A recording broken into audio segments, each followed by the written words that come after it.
Hi friends, నమస్కారం. నేను మీ Srikanth. Welcome to our channel. Friends, ఈరోజు వీడియోలో మనం ఎండోమెంట్ ఆఫీసర్ పేపర్ 2లో ఉన్న వేదాలకు సంబంధించి మనం డిస్కస్ చేసుకుంటున్నాము. ఆ వేదాలకు సంబంధించిన టాపిక్స్లో యజ్ఞాలు మరియు యాగాల గురించి ఈ వీడియోలో మనము తెలుసుకుందాం అన్నమాట. ముందుగా హిందూ ధర్మంలో పవిత్ర అగ్ని ముందు చేసే ఆచారాలు లేదా అభ్యాసాలను యజ్ఞం అని అంటారన్నమాట. మీ అందరూ యజ్ఞం అనే పేరు వినే ఉంటారు, యజ్ఞం లేదా యాగం అని. సో ఇది ఎప్పుడు చేస్తారంటే, మన హిందూ ధర్మం లేదా మన సనాతన ధర్మంలో పవిత్ర అగ్ని ముందు చేసే ఆచారాలని లేదా అభ్యాసాలని యజ్ఞం అని పిలుస్తామన్నమాట. ఏవైతే అగ్ని ముందు చేస్తామో వాటిని యజ్ఞం అని పిలుస్తామన్నమాట. ఇక వేదాలలో యజుర్వేదం అంతా వీటికి సంబంధించినదే. మనకి మొత్తం 4 వేదాలు ఉన్నాయి: ఋగ్వేదం, యజుర్వేదం, సామవేదం, అథర్వణ వేదం. ఈ 4 వేదాలలో ఒకటైన యజుర్వేదంలో మొత్తం ఈ యజ్ఞం మరియు యాగానికి సంబంధించేది ఉంటుందన్నమాట. సో అందువల్ల వేదాలలో యజుర్వేదం అంతా వీటికి సంబంధించినదే. వేదంలో యజ్ఞో వై విష్ణు అని చెప్పబడిందన్నమాట. అంటే దీని అర్థం ఏంటంటే, యజ్ఞో వై విష్ణు అనగా యజ్ఞం అంటే విష్ణు స్వరూపమే అని అర్థం అన్నమాట. యజ్ఞో వై విష్ణు అంటే. ఇక యజ్ఞం అనే పదం సంస్కృత పదం యాగ్ నుండి ఉద్భవించింది. మనకి ఈ యజ్ఞం అని పిలుస్తున్నాం కదా, ఈ యజ్ఞం అనే పదం సంస్కృత పదం యాగ్ అనే పదం నుంచి ఉద్భవించిందనమాట. ఇక్కడ యాగ్ అంటే ఆరాధన, సమర్పణ మరియు గౌరవం అని అర్థం అన్నమాట. యాగ్ అంటే. ఇక మనం యజ్ఞం ఎందుకు చేస్తామంటే, యజ్ఞం అనేది ఒక నిర్దిష్ట ప్రయోజనం కోసం ఒక నిర్దిష్ట దేవతకు అర్పించే త్యాగం. ఇందులో దేవతలు, వేదమంత్రాలు, ఆహుతి, ఋత్వికులు, దక్షిణలు ఉంటాయి. పూర్వకాలం నుంచి ఇప్పటి వరకు ఏదైనా యజ్ఞం చేశారంటే అది ఎందుకు చేస్తారంటే, ఒక నిర్దిష్ట ప్రయోజనం కోసం ఒక నిర్దిష్ట దేవతకి అంకితం చేస్తారన్నమాట. ఈ యజ్ఞంలో దేవతలు, వేదమంత్రాలు, ఆహుతి, ఋత్వికులు, దక్షిణలు ఉంటాయన్నమాట. అంటే ఇవన్నీ ఈ యజ్ఞంలో భాగాలన్నమాట. ఇక దీంట్లోనే హవన్ అనేది ఉంటుందన్నమాట. ఇక్కడ హవన్ అంటే శుద్ధి చేసే ఆచారం. ఇందులో అగ్ని ద్వారా దేవతకి హవిని సమర్పించడం ఉంటుందన్నమాట. ఈ హవన్ కూడా యజ్ఞంలో ఒక భాగమే అన్నమాట. సో ఇక్కడ ఈ హవన్ అంటే శుద్ధి చేసే ఆచారం అన్నమాట. ఇందులో మనం ఏం చేస్తామంటే, అగ్ని ద్వారా దేవతకి హవిని సమర్పించడం ఉంటుందన్నమాట. ఇక్కడ ఈ అగ్ని లేదా అగ్నిదేవుడు ఎలాంటి రోల్ ప్లే చేస్తాడంటే, ఇక్కడ యజ్ఞం చేసే వ్యక్తికి, అంటే ఇప్పుడు ఫర్ ఎగ్జాంపుల్ నేను యజ్ఞం జరిపించాలనుకోండి, నేను మరియు ఒక నిర్దిష్ట దేవతకి నేను ఈ యొక్క యజ్ఞాన్ని అర్పిస్తాను కదా. సో నాకి మరియు నేను పూజించే దేవతకి ఈయన మీడియేటర్గా ఉంటాడనమాట. సో ఆ విధంగా అగ్ని ద్వారా దేవతకి హవిని సమర్పించడం ఉంటుందన్నమాట. ఇక పురాతన కాలం నుండి యజ్ఞం చేయడం ఒక వైదిక సంప్రదాయం. ఇది బ్రాహ్మణాలు మరియు యజుర్వేదం వంటి వేద సాహిత్యంలో కూడా రాయబడిందన్నమాట. ఇందాకే చెప్పుకున్నాం, ఈ యజ్ఞం మరియు యాగాల గురించి వేదాలలో చెప్పబడిందన్నమాట. సో ఆ విధంగా పురాతన కాలం నుండి యజ్ఞం చేయడం ఒక వైదిక సంప్రదాయం.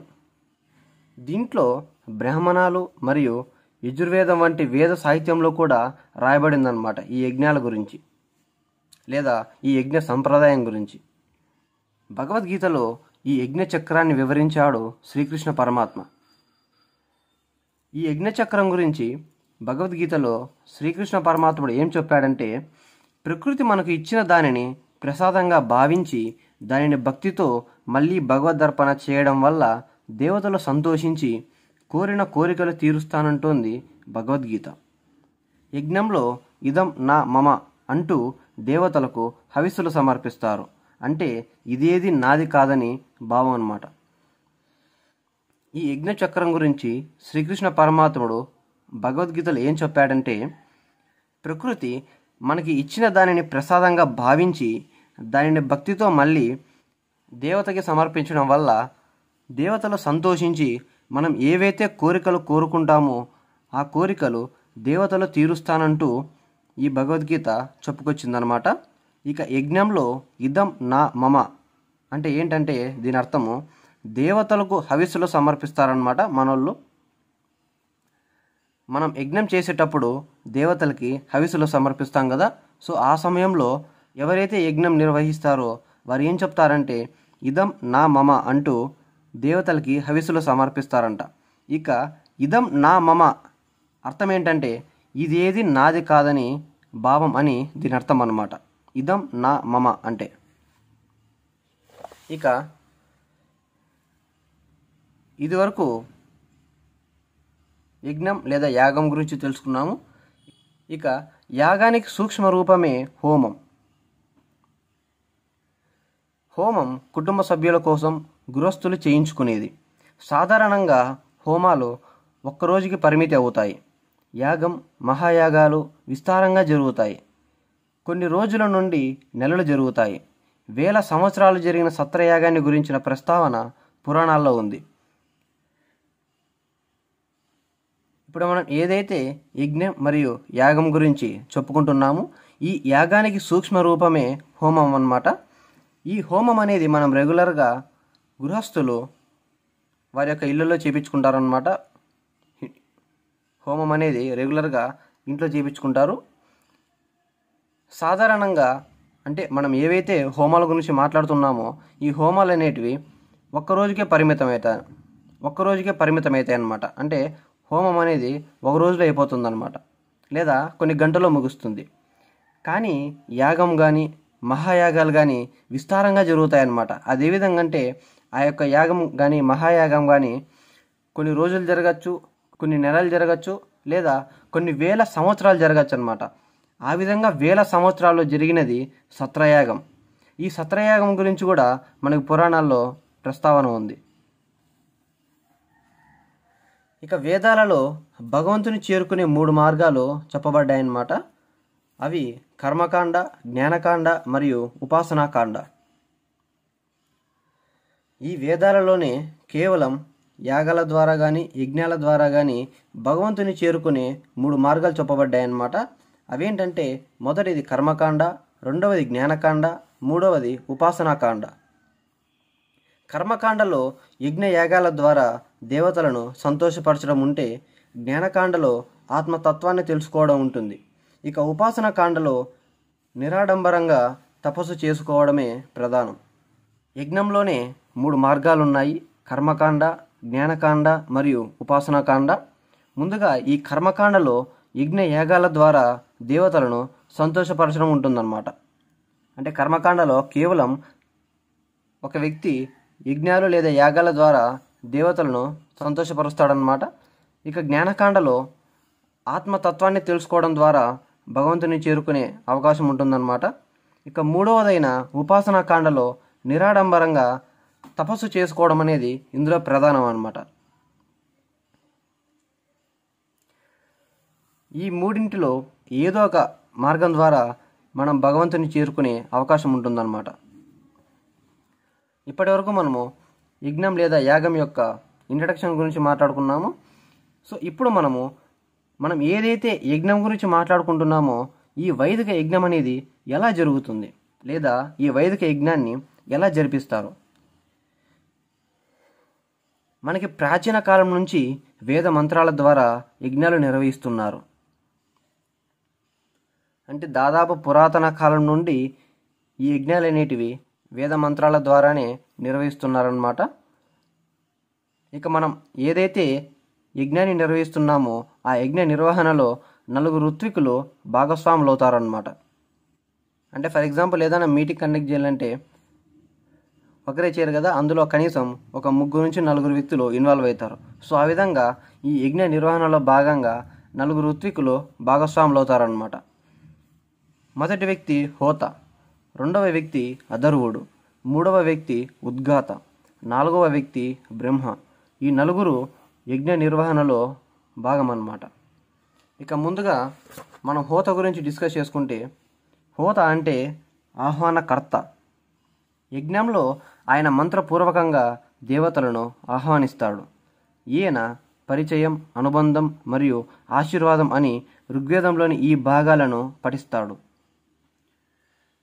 మనం నలుగురు వ్యక్తులు ఈ యజ్ఞ నిర్వహణలో భాగమని చెప్పుకున్నాం కదా. మొదటి వ్యక్తి అయిన హోత ఆహ్వానకర్త అన్నమాట. ఈయన ఏం చేస్తాడంటే మంత్రపూర్వకంగా దేవతలను ఆహ్వానిస్తాడనమాట.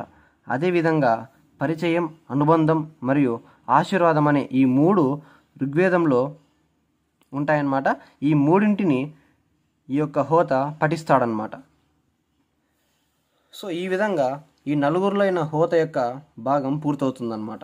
అంటే ఈయన ఏదైతే కార్యం దలిచాడో ఈయన యొక్క పని పూర్తి చేస్తాడనమాట. ఇక రెండవ వ్యక్తి అధరుడు అనమాట. ఈయన ఏం చేస్తాడో చూద్దాం. విధి ప్రకారం యజ్ఞం నడిపించేవాడు అధర్వుడు. అతడు యజుర్వేద మంత్రాలు పఠిస్తాడు. ఈయన నేల, బలిపీఠం మరియు నైవేద్యాలను కూడా సిద్ధం చేస్తాడు. ఈ అధర్వుడు ఏం చేస్తాడంటే విధి ప్రకారం యజ్ఞం నడిపిస్తాడనమాట. అదేవిధంగా ఇతను యజుర్వేద మంత్రాలను కూడా పఠిస్తాడు. ఇక్కడ ఈయన యొక్క కార్యం ఏంటంటే మనం ఎవరైతే యజ్ఞం చేయదలిచారో వారికి ఒక నేల, బలిపీఠం మరియు నైవేద్యాలు సమకూర్చుకోవాలి కదా. ఇవన్నీ ఈ అధర్వుడు ఏర్పాటు చేస్తాడనమాట. ఇది ఈయన యొక్క భాగం. హోత మరియు అధర్వుడు వీరి యొక్క భాగాలు పూర్తయిపోయిన తర్వాత ఉద్గాత వస్తాడనమాట. ఈయన ఏం చేస్తాడంటే వేద మంత్రాలను ఉచ్చ స్వరంతో గానం చేసేవాడు ఉద్గాత. స్వరబద్ధమైన సామవేదాన్ని ఇతడు గానం చేస్తాడు. ఇక్కడ హోత కానీ అధరుడు కానీ వేద మంత్రాలను లేదా యజుర్వేద మంత్రాలను పఠిస్తారనమాట. కానీ ఈ ఉద్గాత ఏం చేస్తాడంటే సరైన ధోరణిలో ఈ యొక్క వేద మంత్రాలని గానం చేస్తాడనమాట.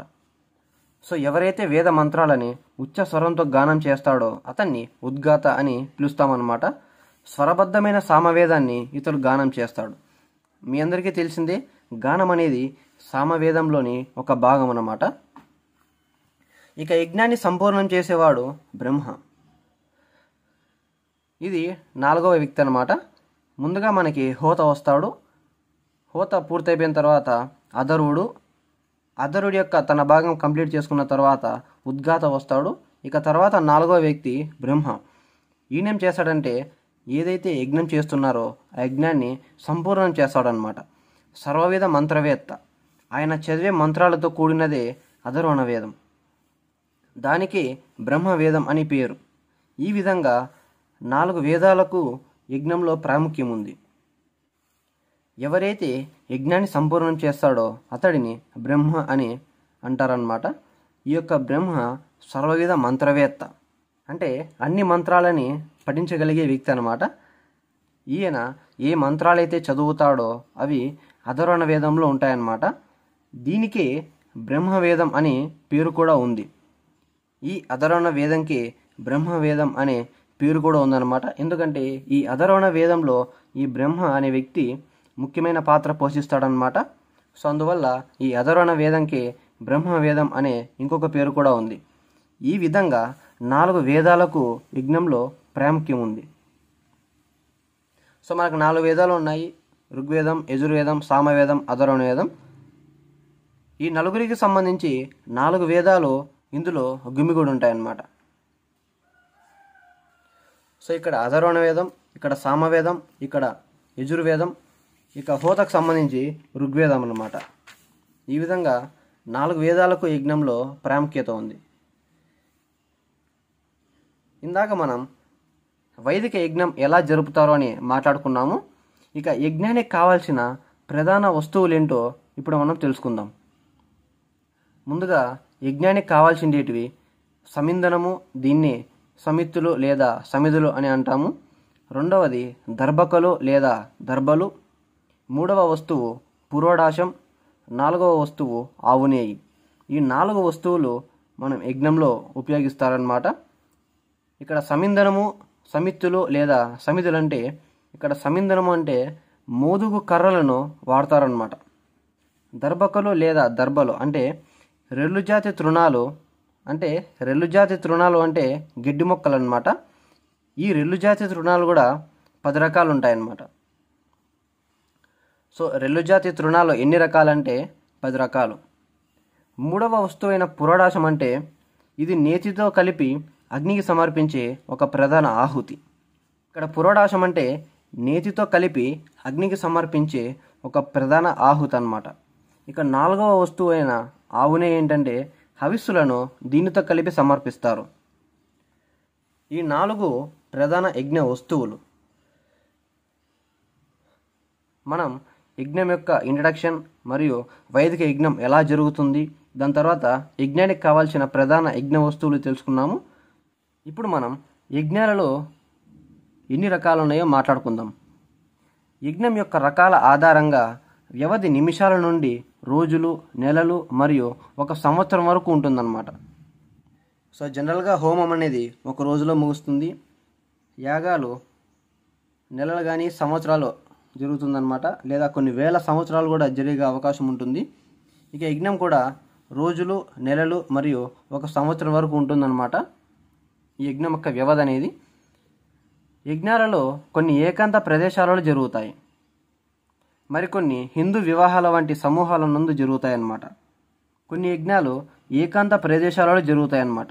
మరికొన్ని యజ్ఞాలు మామూలుగా మనం వివాహాలు జరుపుకుంటాం కదా, ఆ వివాహాల వంటి సమూహాల ముందు ఈ యజ్ఞాలు అనేటివి నిర్వహిస్తారనమాట. కొన్ని ఏకాంత ప్రదేశాలలో జరిగితే మరికొన్ని హిందూ వివాహాల వంటి సమూహాల ముందు నిర్వహిస్తారనమాట. ఇక యజ్ఞాలలో వాటి విధి విధానాలను అనుసరించి 3 ప్రధాన రకాలు ఉన్నాయి. యజ్ఞంలో కూడా రకాలు ఉంటాయన్నమాట. సో ఆ విధంగా వాటి యొక్క విధి విధానాలను అనుసరించి యజ్ఞాలలో 3 ప్రధాన రకాలు ఉన్నాయన్నమాట. అవేంటంటే పాక యజ్ఞాలు, హవిర్యాగాలు మరియు సోమ సంస్థలు. పాక యజ్ఞాలంటే ఇవి మళ్ళీ 7 విధాలు ఉన్నాయన్నమాట. పాక యజ్ఞాలు అనేటివి. హవిర్యాగాలు వీటిలో కూడా 7 రకాలు ఉన్నాయన్నమాట. సోమ సంస్థలు వీటిలో కూడా 7 రకాలు ఉన్నాయి. సో మామూలుగా యజ్ఞాలలో 3 రకాలు ఉన్నాయన్నమాట. పాక యజ్ఞాలు, హవిర్యాగాలు మరియు సోమ సంస్థలు. ఈ మూడింటిలో కూడా ఒక్కొక్క దానిలో మళ్ళీ వివిధ రకాలు ఉన్నాయన్నమాట. పాక యజ్ఞాల్లో 7 విధాలు, హవిర్యాగాల్లో 7 రకాలు మరియు సోమ సంస్థల్లో 7 రకాలు ఉన్నాయన్నమాట. సో ప్రతి దాంట్లోనూ 7 రకాలు ఉన్నాయి. ఇక యజ్ఞాలను వాటి స్వభావాన్ని అనుసరించి కూడా ఇలా విభజించారు. మనం ఇంతకుముందు యజ్ఞం యొక్క విధి విధానాలను అనుసరించి కొన్ని రకాలు ఉన్నాయని మాట్లాడుకున్నాము, 3 రకాలు ఉన్నాయని. ఇక ఇక్కడ వచ్చేసి యజ్ఞం యొక్క స్వభావాన్ని బట్టి కూడా ఈ యొక్క యజ్ఞానికి సంబంధించిన రకాలు విభజించారని చెప్తున్నారనమాట. సో వాటిలో ఏమేమి ఉన్నాయంటే ద్రవ్య యజ్ఞం, తపోయజ్ఞం, స్వాధ్యాయ యజ్ఞం, యోగ యజ్ఞం, జ్ఞాన యజ్ఞం మరియు సంశిత యజ్ఞం. ఈ యజ్ఞాల గురించి ఇప్పుడు మనం తెలుసుకుందాము. ముందుగా ద్రవ్య యజ్ఞం. ద్రవ్యాన్ని న్యాయంగా, ధర్మంగా ఆర్జించాలి. ఆర్జించిన ధనం ధర్మ కార్యాలకు వెచ్చించాలి. ఇక్కడ ద్రవ్యయజ్ఞంలో మనం ఏం చేస్తామంటే ఈ యొక్క ద్రవ్యాన్ని న్యాయంగా, ధర్మంగా సంపాదించాలన్నమాట. ఈ సంపాదించిన ధనాన్ని ధర్మ కార్యాలకి ఉపయోగించాలన్నమాట.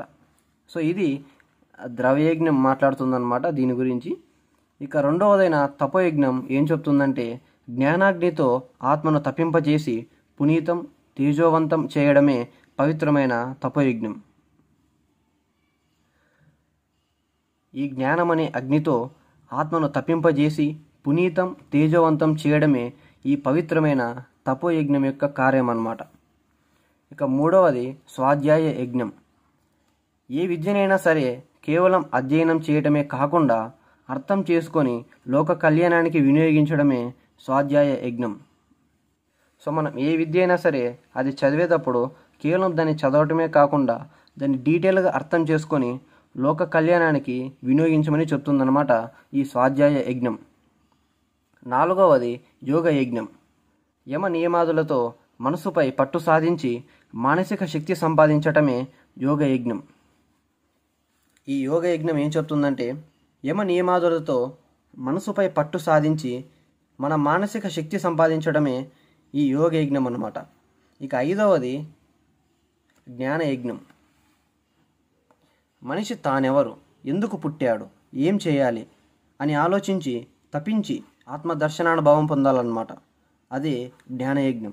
జ్ఞానయజ్ఞం ఏం చెప్తుందంటే ఫర్ ఎగ్జాంపుల్ ఒక మనిషి ఉన్నాడు, ఉదాహరణకి నేనే అనుకోండి, ఈ జ్ఞానయజ్ఞం ఏం చెప్తుందంటే నేను ఎవరు, నేను ఎందుకు పుట్టాను, నా కార్యం ఏమిటి, అంటే నేనేం చేయాలి, ఈ విధంగా ఆలోచించి అంటే కేవలం ఆలోచించడమే కాకుండా నేనెవరిని, నేను ఎందుకు పుట్టాను, నేను పుట్టడానికి గల కార్యమేమి, నేనేం చేయాలి అని ఆలోచించడమే కాకుండా తపించి ఆత్మదర్శనానుభవం పొందాలన్నమాట.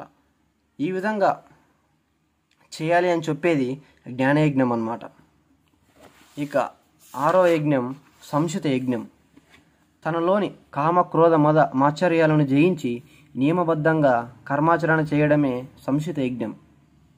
సో ప్రతి ఒక్క వ్యక్తిలోనూ కామ క్రోధ మద మాత్సర్యాలు ఉంటాయి.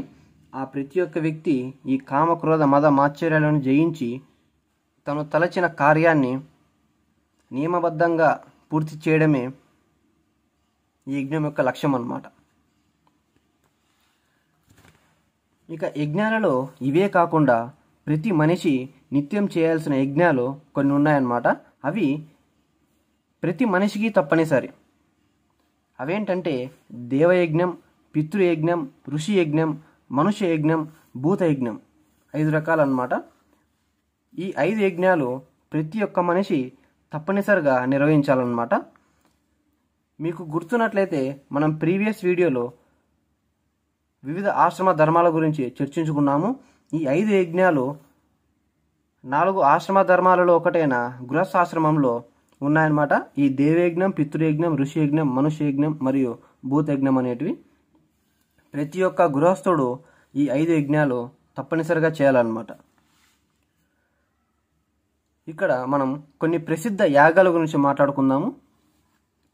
అశ్వమేధ యాగం, రాజసూయ యాగం, విశ్వజిత్ యాగం, సర్పయాగం. ఇవే కాకుండా వర్షాల కోసం వర్షయాగాలు, జనహితం కోసం చండీ యాగాలు ఇంకా జరుగుతూనే ఉన్నాయి. ఇవి కొన్ని యాగాలు అన్నమాట, ప్రసిద్ధ యాగాలు. మీ అందరూ విని ఉంటారు. అశ్వమేధ యాగం, రాజసూయ యాగం, విశ్వజిత్ యాగం మరియు సర్పయాగం. సో ధర్మరాజు కానీ దశరథ మహారాజు కానీ వీరందరూ ఈ అశ్వమేధ యాగం కానీ రాజసూయ యాగాన్ని కానీ నిర్వహించారన్నమాట. ఇక సర్పయాగం వచ్చేసి జనమేజయుడు నిర్వహించాడు.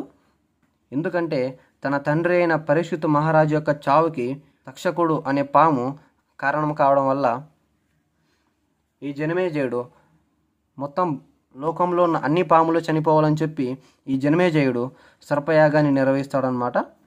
మనకి ఈ యాగాలే కాకుండా వర్షాల కోసం వర్షయాగాలు, జనహితం కోసం చండీ యాగాలు కూడా జరుపుతారనమాట. అవి ఇంకా జరుగుతూనే ఉన్నాయి. ఫైనల్గా యజ్ఞాలైన యాగాలైన మనిషి ప్రకృతికి చేసే కృతజ్ఞతాపూర్వకమైన నివేదనలేనని గ్రహించాలన్నమాట. ఏ వ్యక్తి అయినా యజ్ఞాలు కానీ లేదా యాగాలు కానీ జరిపిస్తే ఆ జరిపించే వ్యక్తి ప్రకృతికి చేసే కృతజ్ఞతాపూర్వకమైన నివేదనలేనని ఆ యొక్క వ్యక్తి గ్రహించాలన్నమాట. సో ఇది యజ్ఞాలు మరియు యాగాలకు సంబంధించిన వీడియో. ఈ వీడియో మీకు నచ్చుతుందని భావిస్తున్నాను. ఈ వీడియో మీకు నచ్చితే లైక్ చేసి కమెంట్ చేయండి. అదేవిధంగా మరికొంతమందికి షేర్ చేస్తారని ఆశిస్తున్నాను. Thank you for watching friends. జై హింద్, వందే మాతరం, భారత్ మాతా కీ జై.